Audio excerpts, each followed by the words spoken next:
തീർത്താൽ തീരാത്ത അപമാനമാണ് കേരള ജനതയോട് പിണറായി വിജയൻ കാണിച്ചതെന്ന് ബി.ജെ.പി. സംസ്ഥാന ജനറൽ സെക്രട്ടറി എസ് സുരേഷ്. മരുമകനെ വിളിച്ചില്ലെന്ന് പറഞ്ഞ് മുഖ്യമന്ത്രി പ്രധാനമന്ത്രിയുടെ വേദി ബഹിഷ്കരിച്ചു. 3 ലക്ഷം കോടിയുടെ പദ്ധതികൾ പ്രധാനമന്ത്രി അവതരിപ്പിച്ചത് മരുമകനെയും അമ്മായിയപ്പനെയും കണ്ടിട്ടല്ലെന്നും അദ്ദേഹം പറഞ്ഞു. NDA നിയോജകമണ്ഡലം തെരഞ്ഞെടുപ്പ് കമ്മിറ്റി ഓഫീസ് കരുനാഗപ്പള്ളിയിൽ ഉദ്ഘാടനം ചെയ്യുകയായിരുന്നു അദ്ദേഹം. കേരള ജനതയോട് തീർത്താൽ തീരാത്ത അപമാനമാണ് പിണറായി വിജയൻ വരുത്തിവച്ചിരിക്കുന്നതെന്നും അതിനാൽ പിണറായി വിജയൻ മാപ്പ് പറയണമെന്നും ബി.ജെ.പി. സംസ്ഥാന ജനറൽ സെക്രട്ടറി എസ് സുരേഷ് ആവശ്യപ്പെട്ടു. NDA കരുനാഗപ്പള്ളി നിയോജകമണ്ഡലം തെരഞ്ഞെടുപ്പ് കമ്മിറ്റി ഓഫീസ് ഉദ്ഘാടനം ചെയ്യുകയായിരുന്നു അദ്ദേഹം. മരുമകനെ വിളിച്ചില്ലെന്ന് പറഞ്ഞ് മുഖ്യമന്ത്രി പ്രധാനമന്ത്രിയുടെ വേദി ബഹിഷ്കരിച്ചു.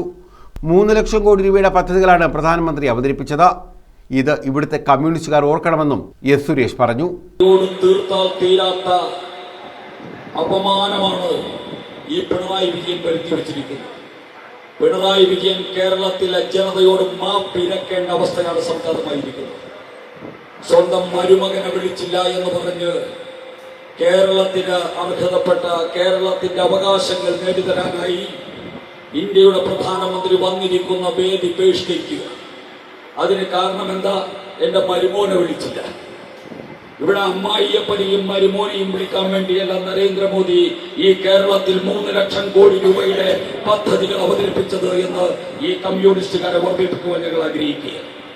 നിങ്ങളുടെ അമ്മായിയപ്പനും മരുമകനും നിങ്ങളുടെ കുടുംബത്തിനും വേണ്ടിയല്ല. ഈ രാജ്യത്തിലെ 3 കോടി വരുന്ന മലയാളി, ആ മലയാളിയുടെ ക്ഷേമവും ഐശ്വര്യവും അവന്റെ നാടിന്റെ വികസനവുമാണ് വികസിത കേരളം പറയുന്ന ഭാരതീയ ജനതാ പാർട്ടിയുടെയും NDAയുടെയും മുദ്രാവാക്യമെങ്കിൽ നരേന്ദ്രമോദി സർക്കാർ ഈ രാജ്യത്ത് നടപ്പാക്കുന്ന പരിപാടികളും പദ്ധതികളും ഓരോന്നും ഈ രാജ്യത്തിലെ ഈ നാട്ടിലെ മലയാളികൾക്ക് വേണ്ടിയുള്ള പദ്ധതിയാണ്. ആർ മുരളി അധ്യക്ഷത വഹിച്ചു. ബി.ജെ.പി. ജില്ലാ പ്രസിഡന്റ് എസ് പ്രശാന്ത് മുഖ്യപ്രഭാഷണം നടത്തി. ഓമനക്കുട്ടൻ, മാലുമേൽ സുരേഷ്, ജിതിൻ ദേവ്, KR രാജേഷ്, ശ്രീജീവ്, ആദർശ്, ശാലിനി രാജീവ് എന്നിവർ പങ്കെടുത്തു. News bureau, Karunagappally.